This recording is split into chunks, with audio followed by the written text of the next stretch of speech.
Allez, c'est parti. Donc, on parle d'Alia. Il est donc opportun de s'interroger sur les conséquences juridiques et fiscales de votre délocalisation. Voilà.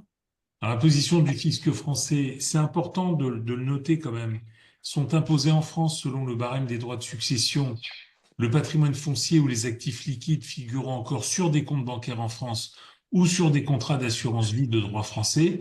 Donc, comprenez bien qu'à partir du moment où vous partez, il y a trois possibilités. Soit vous êtes toujours résident fiscal français et auquel cas vous payez vos impôts, tous vos impôts, y compris très tard, très très tard, les droits de succession.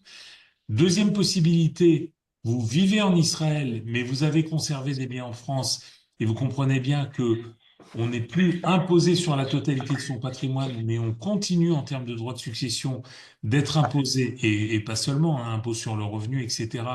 On continue d'être imposé en France. Troisième possibilité, qui est celle qui est choisie pratiquement par, non pas à la seconde, mais sur plusieurs années, c'est petit à petit de liquider son patrimoine français, parce que si on vit en Israël et qu'on décède en Israël, où pour le moment il n'y a pas de droit de succession, c'est complètement ballot d'aller de conserver des biens qui vont subir une fiscalité lourde, souvent c'est de l'immobilier, euh, plus d'éventuels droits de succession. Pour autant, il faut quand même vous dire que pourquoi l'assurance vie présente un intérêt, c'est parce que la France, c'est le seul pays au monde qui a trouvé le moyen d'imposer quelqu'un qui vit à l'étranger depuis des années et qui a la totalité de son patrimoine à l'étranger. Eh bien, si simplement il a conservé des bénéficiaires ou des héritiers qui sont en France, eh bien, les héritiers vont payer des droits de succession sur la totalité du patrimoine mondial. D'où l'intérêt de se dire, ben, probablement, il faut continuer d'avoir des contrats d'assurance vie, de gérer des liquidités, mais en tout cas, pas en France. Bon, donc tout ça, je vous l'ai expliqué. Les actifs liquides devraient être détenus soit dans l'assurance vie, soit encore dans le contrat de capitalisation démembré. Si j'ai un petit peu de temps, on reviendra là-dessus, mais je crois qu'il faudra, Rachel, qu'on fasse juste sur ce petit topo, là, contrat de capitalisation démembré, qu'on fasse une vraie réunion plutôt que de le traiter vite. Alors, l'assurance vie souscrite en France, dans une grande majorité des cas, les primes versées après le 13 octobre 98, c'est une date importante, et avant l'âge de 70 ans, les capitaux transmis aux bénéficiaires désignés, c'est l'article 990 du CGI qui s'applique, et voilà à quoi ça correspond. Alors, alors ça, c'est en cas de vie. Donc, voyez bien que les contrats jusqu'au 27 septembre 2017, entre 97 et 2017, c'est-à-dire sur 20 ans, il y avait encore cette distinction, moins de 4 ans, entre 4 et 8 ans ou plus de 8 ans. Donc, plus de 8 ans, en cas de vie, quand on veut récupérer des sous, ben, on a un prélèvement libératoire de 7,5% plus les prélèvements sociaux. Et pour les contrats plus récents, on est en gros pratiquement allé à 12,8% tout le temps. Il y a une petite exception qui dit que en dessous de 150 000 euros, on est à 7,5, mais c'est pas la peine trop de se faire des nœuds à la tête. Par contre, en décès, on a une exonération de 152 500 euros par bénéficiaire, tout contrat confondu. Je dis bien bénéficiaire, parce que souvent on pense, j'ai un conjoint, j'ai deux enfants, j'ai trois héritiers. Mais moi qui suis grand-père, ça va, j'ai des petits-enfants, donc j'ai autant de bénéficiaires, j'ai plus de bénéficiaires que prévu. Alors évidemment, si on dépasse ces 152 500 euros par bénéficiaire, bien, on a effectivement sur les 700 000 euros supplémentaires un taux de taxation à 20%. C'est énervant, mais c'est pas si élevé que ça compte tenu des droits de succession qui s'appliquent en France.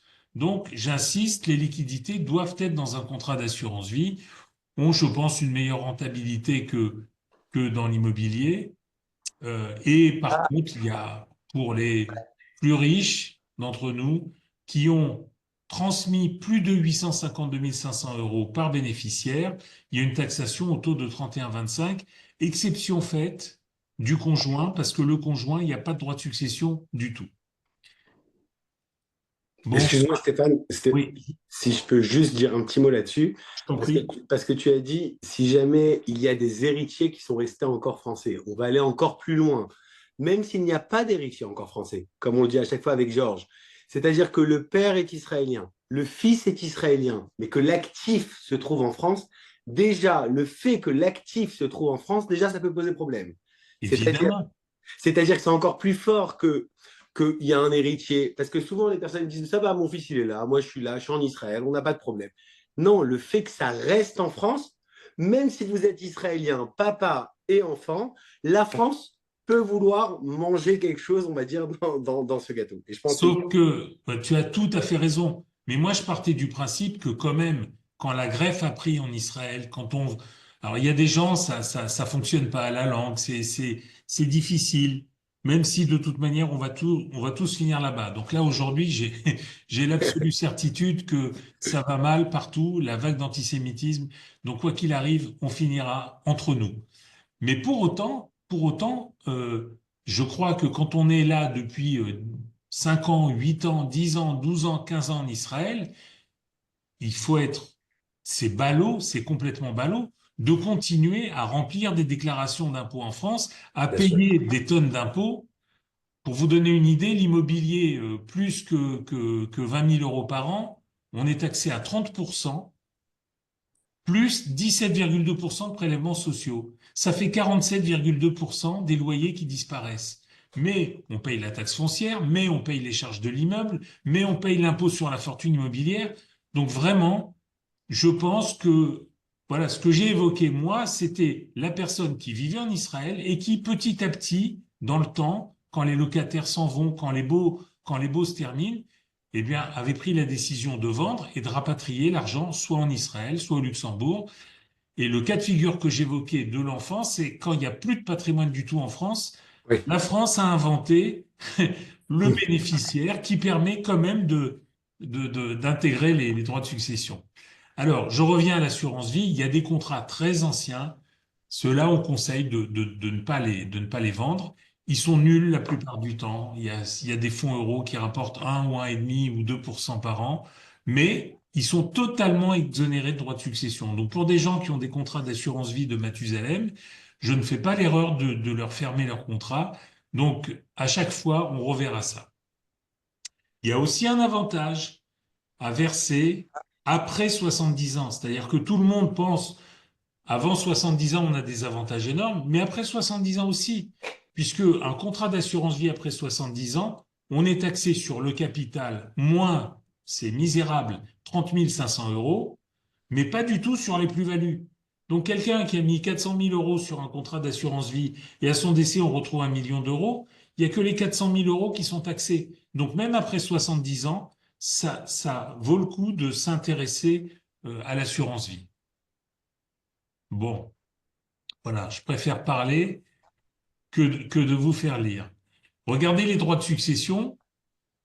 Le taux de 20% en assurance vie, vous avez vu qu'il allait jusqu'à 852 500 euros. Eh bien là, les droits de succession en France, ils sont au-delà de 20% à 552 324 euros. Et après, il y a une tranche à 30, une tranche à 40 et une tranche à 45. Donc, il est évident que le contrat d'assurance vie est moins taxé que de conserver des biens en immobilier ou en liquidité dans une banque, ce qui est dangereux en plus. Voilà.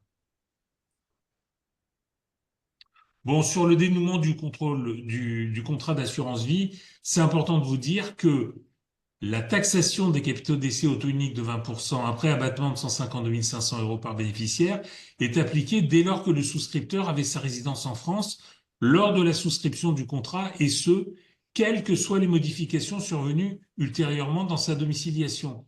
Donc ne pensez pas que parce que vous vivez en Israël depuis 40 ans et que vous aviez souscrit un contrat d'assurance vie il y a 41 ans, ce contrat est exonéré. Il sera taxé en France parce qu'il a été souscrit en France. En le souscrivant au Luxembourg, un des avantages, c'est que le Luxembourg, vous lui donnez une adresse en France, il applique la fiscalité française. Vous lui donnez une adresse en Israël, il coupe le lien avec Bercy. C'est terminé. Il applique la fiscalité israélienne. Et notamment, dans la fiscalité israélienne, il n'y a pas de droit de succession.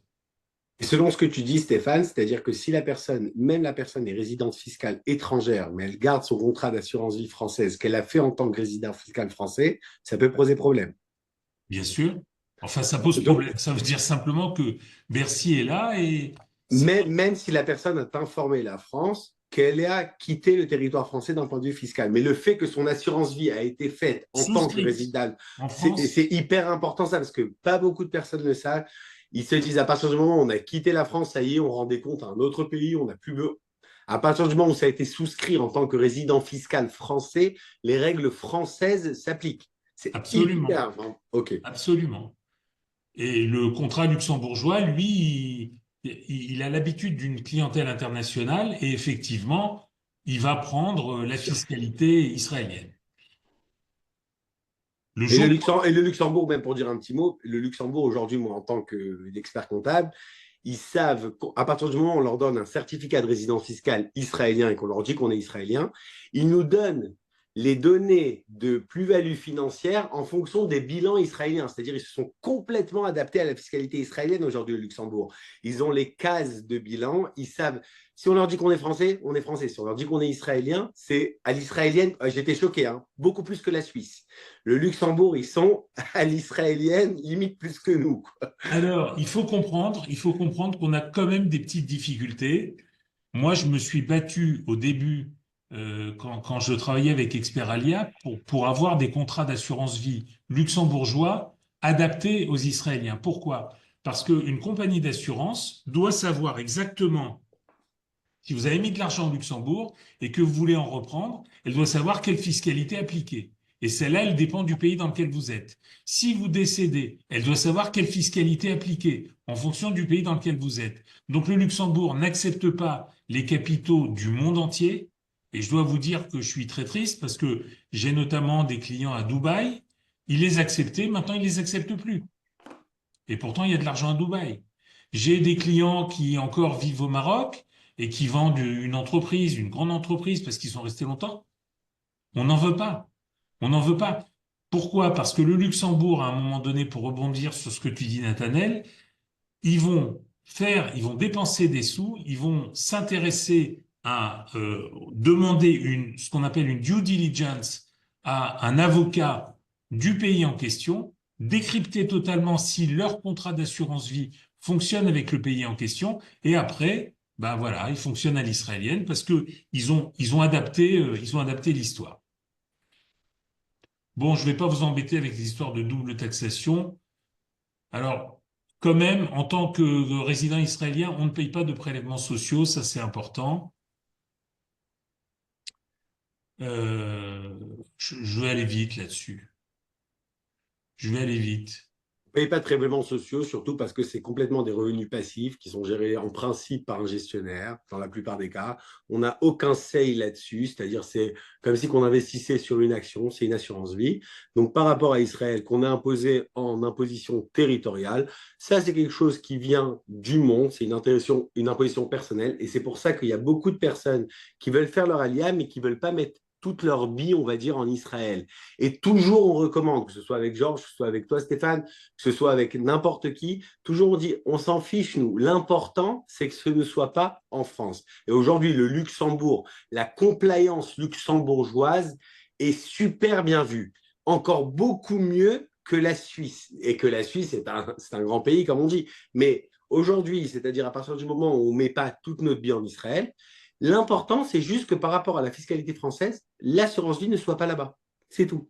Ça, c'est... Alors, pour rebondir sur ce que tu dis, c'est assez évident. On a 10 ans d'Alia, 10 ans où on est Olim Hadashim, et Mhm. pendant ces 10 ans, il faut comprendre qu'on ne paye pas de fiscalité en Israël sur les revenus étrangers, Généré en dehors du territoire. générés en dehors du territoire. Donc, vous comprenez bien que si vous êtes français, vous laissez vos actifs en France, il y a toujours une fiscalité en France. Bien sûr. Si vous les gérez en Israël sur des produits étrangers, il y a une exonération.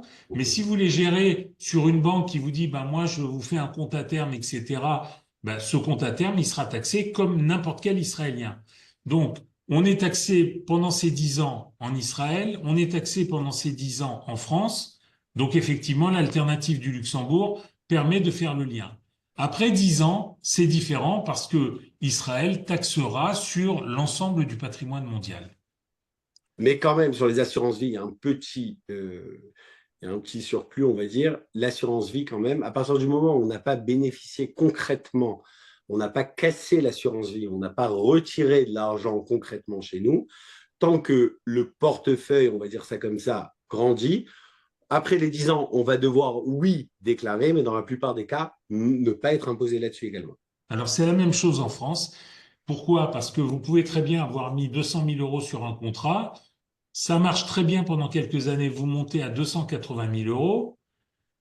Et si vous aviez payé cette fiscalité sur les 280 000 euros, on a demandé notamment en France, est-ce que si le contrat baisse à un moment donné, parce que de temps en temps, périodiquement, il peut y avoir des crises, baisse à 250 000, est-ce que le ministère des Finances rembourse la fiscalité qui aurait été payée à tort?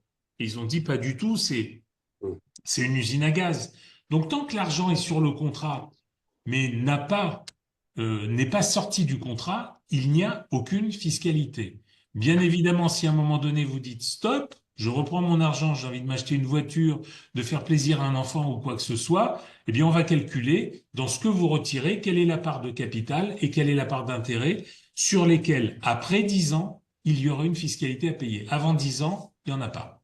Et la question qui revient tout le temps, Stéphane, et je pense que tu seras en mesure, toi, de nous répondre, c'est que souvent les personnes viennent en consultation chez moi, ils me disent, j'ai une assurance vie au Luxembourg qui a été faite par toi ou par quelqu'un d'autre, et qui me disent, est-ce qu'on a un intérêt avant la fin des 10 ans de casser cette assurance vie pour pouvoir vraiment bénéficier de cet argent en Israël sans payer d'impôts? Parce qu'à partir du moment où on est dans les 10 ans, on n'a pas vraiment...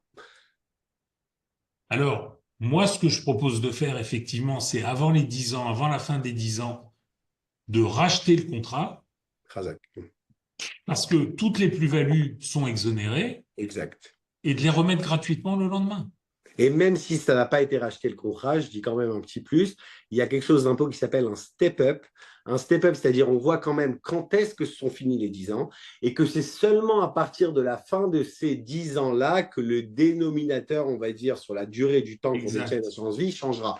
Donc c'est très important, même pour les personnes qui n'ont pas fait ce super conseil que tu donnes. C'est pas grave, s'ils veulent vraiment aller jusqu'au bout des choses, on peut quand même faire une sorte de pré-ruling aux impôts et demander que la plus-value ne soit pas calculée pendant cette période-là des 10 ans qui étaient exonérés. C'est clair, mais c'est un petit peu plus compliqué, c'est du travail. C'est vrai, c'est vrai. Et pour nous qui ne maîtrisons pas l'hébreu, c'est un tout petit peu compliqué. On a besoin que vous nous teniez la main. Donc là, c'est justement, c'est ton apport de dire, ben, même si vous n'avez pas vendu, ne vous en Mhm. faites pas. Les plus-values générées avant les 10 ans seront exonérées quoi qu'il arrive et on ne fera un calcul que sur les plus-values générées après la date anniversaire des 10 ans. Donc, on conseille quand même ce que tu dis, toi, de faire ce rachat-là avant la fin des 10 ans, parce que c'est beaucoup plus simple. Comme tu le dis, il n'y a pas de procédure, il n'y a pas de ruling, il n'y a pas de rescrit, il n'y a pas d'honoraires à payer. C'est beaucoup plus simple et c'est un truc, Il y a c'est une surtout pas procédure que tu maîtrises. il y Donc, a surtout pas de papier à fournir. exactement, exactement. Voilà. Euh, ben, il me restait à présenter l'assurance vie au Luxembourg. Donc, je vais essayer d'aller vite.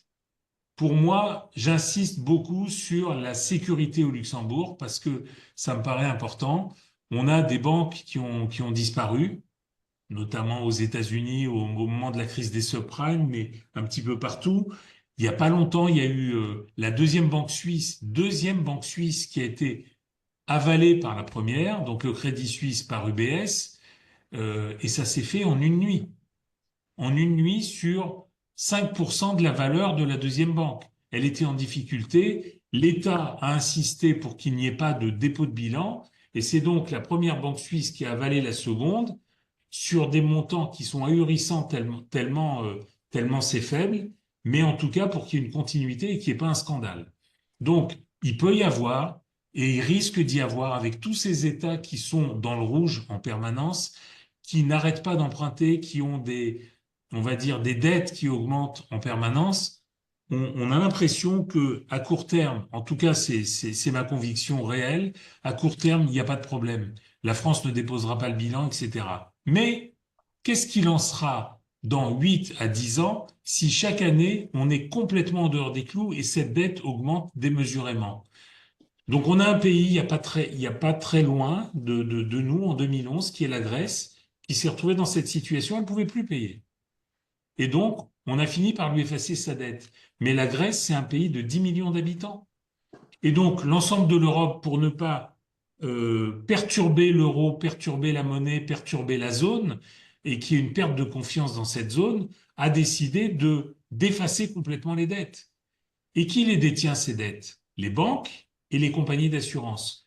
Donc, je pense qu'à un moment donné, il y a la sécurité que j'évoque à propos du Luxembourg me semble très importante. Donc, cette sécurité, très vite, notez que on distingue les actifs de l'assuré et les actifs des banques.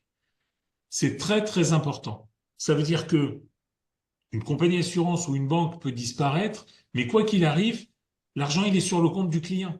Et cet argent-là, la banque ne peut pas s'en servir pour éponger ses propres dettes.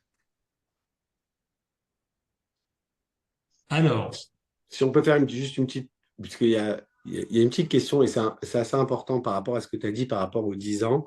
Juste, je donne quand même une toute petite parenthèse. Ce qu'on a dit par rapport aux 10 ans qu'on n'a pas besoin de déclarer et qu'on n'est pas imposé, c'est juste pour les personnes qui ont fait leur alia avant le 1er janvier 2026. 2026, oui. Exactement. Donc, à partir du moment où les personnes ont fait sur la Teuda Tollé, c'est-à-dire que sur leur Teuda Tollé, c'est inscrit qu'ils ont fait leur alia à compter du 1er janvier 2026, ils seront obligés de déclarer leur assurance vie luxembourgeoise, mais d'un autre côté, ils n'ont pas à payer d'impôts parce que c'est vraiment le revenu passif par excellence, comme on dit en hébreu, c'est le revenu passif. Il n'y a pas plus que ça. Mais quand même, on sera quand même obligé. Donc, juste pour répondre à Léa Lévy, comment fonctionne la fiscalité sur les plus-values et moins-values boursières, il faut comprendre qu'après les 10 ans, on devient comme tout Israélien. Excusez-moi, il y a des manifestations pour Bibi là. Donc, juste, je ferme la porte. Hop, voilà. Donc, pour répondre à Léa. Simplement précise la situation d'aujourd'hui. Pendant 10 ans, on n'a rien à déclarer sur les revenus étrangers. Ah oui, on peut avoir des millions d'euros dans un compte bancaire étranger. On n'a rien à dire aux impôts. On peut faire une déclaration de patrimoine à zéro. Mais à compter du 1er janvier 2026, on va devoir, mais on va dire que les revenus qui proviennent d'une assurance vie, ça sera les revenus les moins contrôlés. Parce que les revenus qui vont être embêtés, ça sera des dividendes, par exemple, qui proviennent d'une société française. Là, ils vont vérifier est-ce que ce sont vraiment des dividendes ou des salaires, etc. Mais ce qui est assurance vie, c'est complètement passive, c'est-à-dire passif par rapport aux impôts en Israël. Donc, le montage que tu nous proposes, Stéphane, il continuera la route, même après cette réforme qui n'aura aucun impact par rapport à ces assurances-vie. Pour autant, en France, on souffre beaucoup de ces déclarations dans tous les sens, que ce soit l'IFI, que ce soit la déclaration d'impôt sur le revenu, etc. Et je pense que bon, ceux qui voudront faire leur alia l'année prochaine et dans les autres années, ils le feront et puis ils s'adapteront à la situation. Mais si vraiment on est limite entre les deux et qu'on hésite à prendre cette décision, il faut vraiment le faire avant le 31 décembre Bravo. 2025. Surtout faire la Teudat olé avant. Ce qui est important, c'est qu'il y ait Voilà. marqué Tarikh Kabbalat Mahamad. Jusqu'au 31 décembre 2025, tout est bon. À partir du 1er janvier 2026, comme tu le dis, ça devient un petit balagan administratif, comme on dit. Donc, c'est-à-dire, ça commence Oui, à... oui. Bah, ça veut dire qu'il faut faire une coloscopie par an, en plus. Exact. Pardon. Donc, pour les souscripteurs, le super privilège, je reviens au Luxembourg, c'est d'être créancier privilégié de premier rang de la compagnie d'assurance. Donc, effectivement, bon, ça paraît tellement évident d'être créancier de la compagnie d'assurance à qui on a déposé son argent. Sauf que, en France, on est créancier de rang 6. Ça veut dire que la compagnie d'assurance, d'abord, elle a l'URSSAF, elle a l'État, elle a les organismes sociaux, elle a les salaires de ses salariés, elle a ses loyers, le liquidateur judiciaire. Et en sixième position, il y a le client qui peut récupérer son argent. Donc, s'il y avait un problème dans une compagnie française, il faut savoir qu'on n'est pas sûr de récupérer son argent. Bon, je vous assure que ce soit Generali, que ce soit AXA, Sogecap, Cardiff, Swiss Life, ce sont des sociétés qui sont très solides aujourd'hui. Mais qui détiennent malheureusement de la dette française, de la dette italienne, de la dette allemande aussi, mais en tout cas des pays qui aujourd'hui flirtent dangereusement avec le bord de la falaise. Donc, sachez simplement qu'on a une garantie avec un montant maximal de 70 000 euros qui est garanti dans les contrats d'assurance. C'est garanti par un fonds de garantie, c'est-à-dire que les assureurs, chaque année, sur leurs bénéfices, font grossir un fonds. Et ce fonds, début 2020, faisait 4 milliards 269 millions. Il a un peu augmenté depuis, mais rendez-vous compte, quand on divise cette somme par 70 000 euros, ça représente seulement 61 000 contrats, soit 0,05%. 0, même pas 1%, un vingtième de pourcent de ce qu'il faudrait pouvoir garantir. Et au Luxembourg, les placements sont garantis de manière illimitée par l'État luxembourgeois, mais surtout par le mécanisme que je vais vous présenter derrière. Alors, faut que vous sachiez quand même que sur les comptes bancaires, on a un montant qui est différent, qui est garanti de 100 000 euros par personne. Sur les contrats d'assurance vie, 70 000 euros. Je suis garanti, Stéphane, ça veut dire quoi? Ça veut dire quoi garantie vraiment? C'est garant. Je réexplique le 100 000 euros des comptes bancaires. Il y a eu une crise en 2011 en Grèce. Et à un moment donné, il y a une banque en Crète, à Chypre, Ouais. qui a failli déposer le bilan. Et globalement, l'État a dit, c'est pas possible, comment on peut faire, etc. Ils ont dit, le seul moyen qu'on a, c'est d'appréhender l'argent des clients pour ne pas déposer le bilan. Eh bien, Voilà, donc on prend l'argent des dépôts des clients et c'est le seul moyen de sauver la banque. Il y a un Chypriote qui a eu la bonne idée de convoquer des journalistes, il s'est arrosé d'essence et il a mis le feu. Donc immédiatement, oui, oui, sérieux, devant une banque. Et c'était en 2011. Et à partir de là, l'État a fait machine arrière et a dit, mais écoutez, jusqu'à 100 000 euros, on ne touchera pas aux actifs. Ce qui fait que tous les Chypriotes ont été sauvés, mais tous les oligarques russes et tous les gens qui avaient de l'argent qui n'était pas cachère, eux, par contre, ils n'ont rien pu faire. Moralité, derrière ce passage-là, les Européens se sont dit, mais nous, on a zéro garantie, donc pourquoi on n'adopterait pas? Et ils ont adopté en 2012 ou 13 ou 14 cette garantie de 100 000 euros par ok. an. Voilà. Voilà l'histoire des 100 000 euros. Le triangle de sécurité luxembourgeois, il faut bien comprendre que là-haut, vous avez l'État avec le commissariat aux assurances. Là, vous avez l'assureur. Et c'est une spécificité du Luxembourg. L'assureur n'a pas le droit de conserver les sous. Donc, il gère les papiers, les clauses bénéficiaires des contrats, la fiscalité, etc. Il le fait bien d'ailleurs, d'après ce que tu dis. Mais les actifs sont déposés dans une banque dépositaire. C'est la caractéristique du Luxembourg. Et comprenez bien que si l'assureur disparaît, le commissariat aux assurances nomme un autre assureur qui reprend un contrat, votre contrat, avec la date d'effet initiale, votre nom, votre prénom, vos bénéficiaires, votre adresse, et votre argent, il continue d'être géré dans la banque bénéficiaire normalement, et il y a une continuité. Donc un dépôt de bilan d'un assureur au Luxembourg n'est pas problématique. Un dépôt de bilan d'une banque, c'est possible aussi, n'est pas problématique parce que la banque dépose, mais il reste les actifs des clients qui sont gérés en actions, en obligations, en ce que vous voulez. Et ça, c'est pas géré dans le bilan de la banque. C'est géré parallèlement et entre les deux, il y a un mur. Comme le Donc, ils ne peuvent pas utiliser ces actifs-là des clients pour justement stopper leur dépôt de bilan C'est la virtuel. loi au Luxembourg, c'est pas la loi en Suisse, c'est pas la loi en France, c'est pas la loi en Allemagne, c'est pas la loi en Israël, c'est une spécificité luxembourgeoise.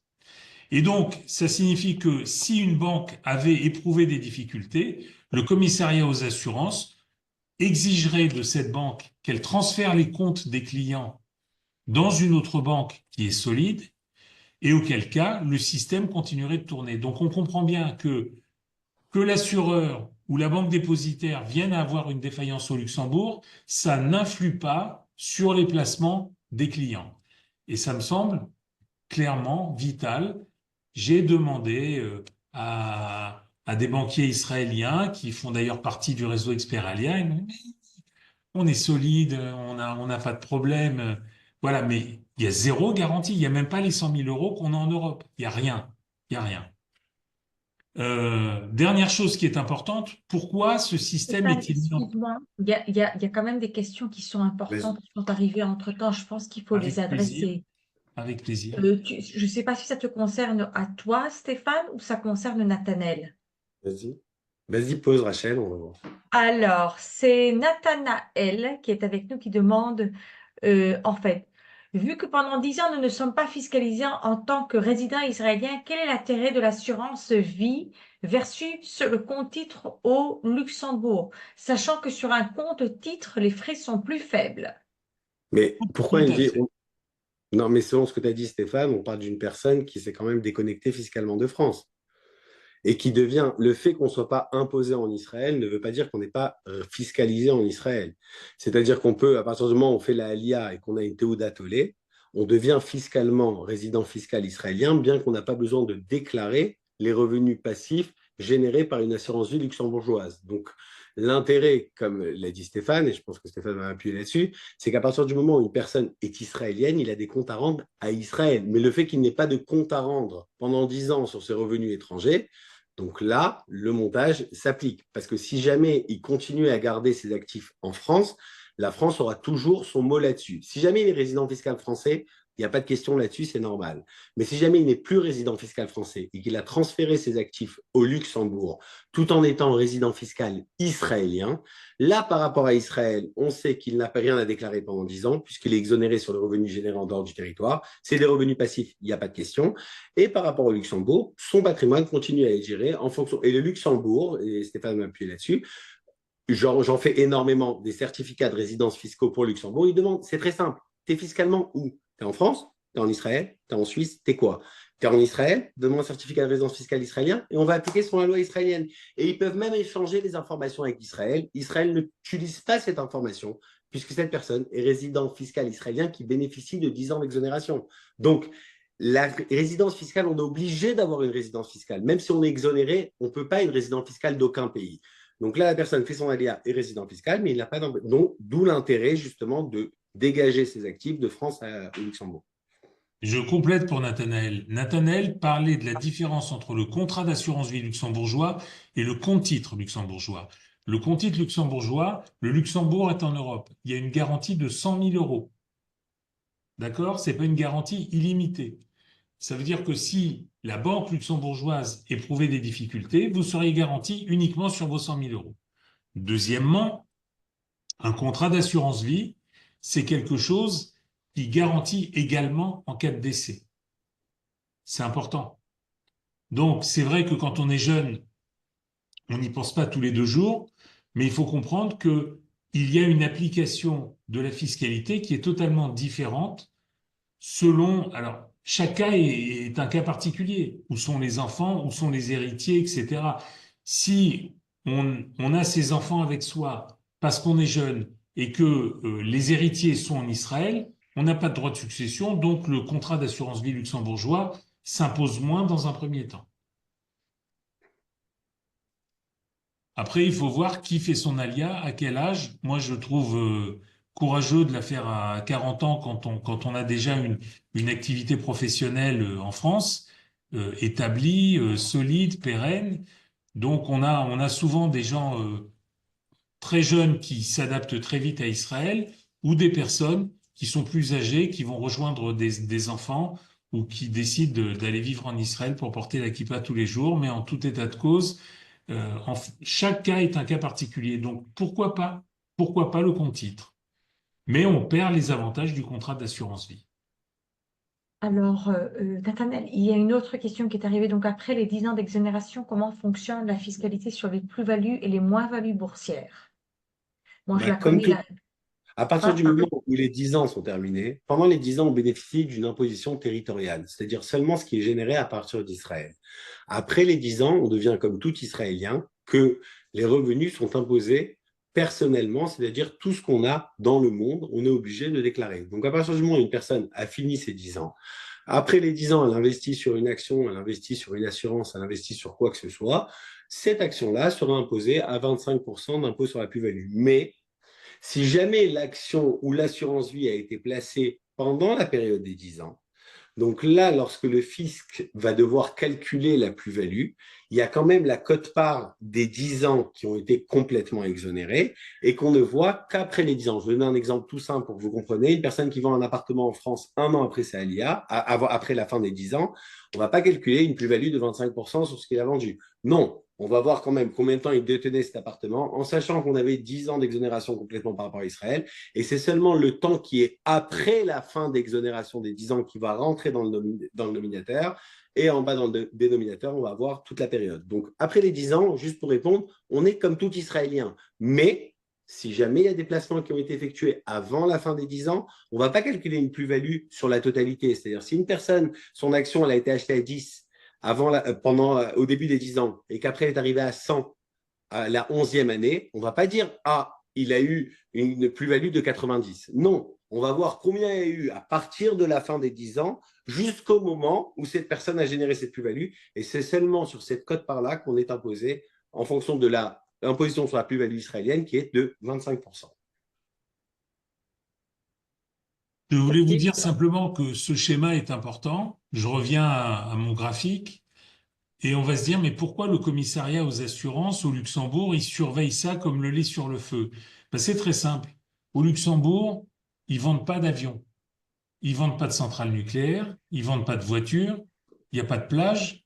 Donc, c'est une mono-industrie. Il n'y a pas de chocolat, comme il peut y avoir en Suisse. Il n'y a pas de laboratoire pharmaceutique. Donc, globalement, l'épargne au Luxembourg, le Luxembourg, tout le monde travaille dans l'épargne.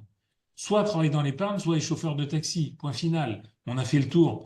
Donc, globalement, il faut comprendre que le commissariat aux assurances vérifie tout cela parce il y a des actifs monstrueux qui sont logés au Luxembourg. Un petit graphique, juste pour que vous compreniez, c'est trop complexe, hein. Regardez juste ici à gauche, le contrôle permanent. Il y a un reporting trimestriel des actifs et de la marge de solvabilité. Ça veut dire que l'État vérifie les banques et les compagnies d'assurance tous les 3 mois. Madoff, c'était tous les 8 ans. Voilà. Donc, enfin, c'était tous les ans, mais ils allaient faire une bonne bouffe et en réalité, comme il avait été directeur du Nasdaq pendant des années, il était tellement respectable que personne ne le vérifiait. Là, c'est important. C'est tout le pays repose sur l'industrie financière. Donc, il y a des lois, elles sont respectées. Rapidement, vous avez compris la neutralité fiscale. Le Luxembourg, premièrement, il vous dit, vous n'êtes pas luxembourgeois, vous ne devez aucun impôt au Luxembourg. Deuxièmement, il y a une flexibilité du contrat qui dit vous changez à un moment donné, et là on aura besoin de Nathanaël, vous changez de lieu de résidence, vous allez vivre en Israël, en Grèce, en Espagne, au Portugal, où vous voulez, vous nous donnez un document, on change évidemment votre adresse et évidemment la fiscalité devient celle du pays dans lequel vous résidez. Rapidement, pas de loi Sapin 2.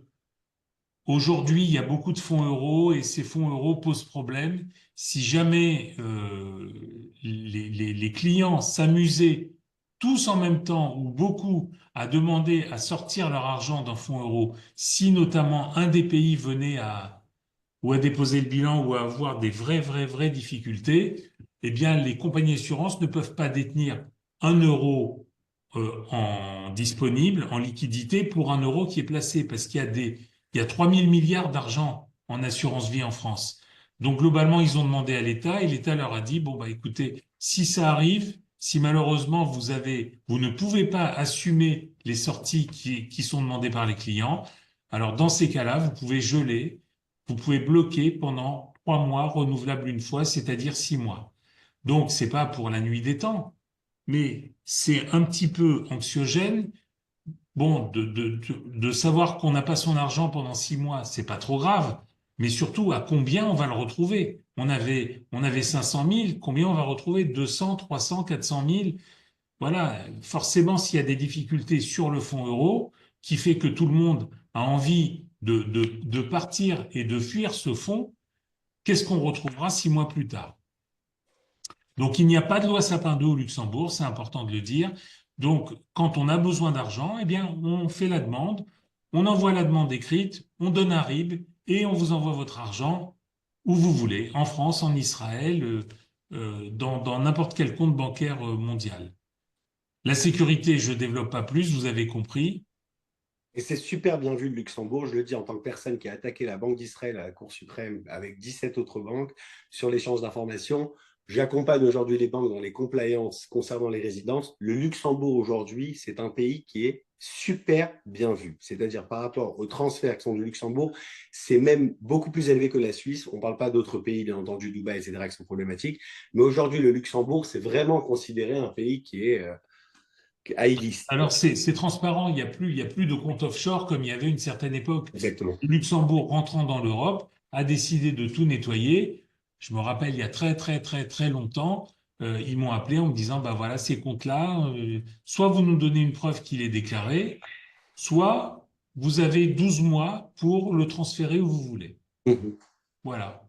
Et donc, ils nous ont pas pris en traître, ils nous ont pas bloqué des comptes comme j'ai eu le cas en Israël Mhm. avec un oncle à moi, où du jour au lendemain, il a demandé de l'argent, on lui a dit non, donne-nous des papiers, etc. Important, au Luxembourg, on a une clientèle qui est internationale, donc comprenez que on n'est pas chevillé à l'euro comme dans les contrats d'assurance vie français. Donc on peut avoir dans son contrat de l'euro, du dollar, de la livre sterling ou du franc suisse. Pas encore du shekel. Mhm. Mais enfin, bon, si on a du dollar, on en est proche. Et enfin, ce qui est très important, les placements sur mesure, et après j'en aurai fini. Dans les contrats d'assurance vie franco-français, on vous donne une liste. Alors, vous avez certaines banques qui vous disent je vends mes produits de banque, donc il y a 15 ou 20 lignes. Vous avez certains bons contrats qui sont des contrats multi-support et multi-gestionnaires. Donc, vous avez là-dedans, vous pouvez retrouver 1000, 1200, 1300, 1500 fonds. Et pour moi, c'est beaucoup plus agréable parce qu'on a du choix. Mais au Luxembourg, le choix est illimité.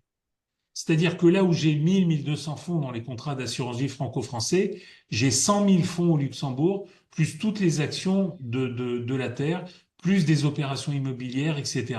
Donc c'est un réceptacle, c'est un espèce de coffre-fort qui permet de faire tout ce qu'on veut. Il suffit de dire à la banque, tu m'achètes ça, et elle ne peut pas dire, je ne veux pas.